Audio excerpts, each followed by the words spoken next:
দাদুর সাথে মাসি বাড়ি যেতেছিলাম। মাসির বাড়িতে দেখি একটা নার্সারি রাস্তায়। দাদুর সাথে গিয়ে আমি নার্সারিতে এই গাছগুলো এনেছি। একটা চন্দ্রমল্লিকা, তারপরে একটা পিটুনিয়া বেগুনি কালারের, খুবই মিষ্টি কালারটা, এটুর যেটা বেগুনি কালারের। তারপরে এই ক্যাপসিকামগুলো দাদু এনে দিয়েছে।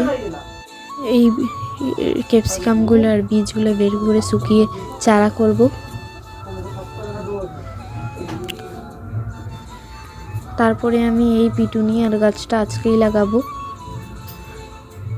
আর চন্দ্রমল্লিকাটা আজ লাগাবো না।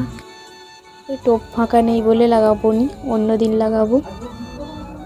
আর লেটুসটা অন্য দিনে লাগাবো, আজ পিটুনিয়াটা লাগাবো। প্রথমে একটু খুঁড়ে নিলাম মাটিটা, তারপর লাগিয়ে দিব। আমার লাগানো হয়ে গেছে, এখন আমি জল দিয়ে দিব। জল দিয়ে একটু লেটুস গাছেরও মাটিটা শুকনো ছিল,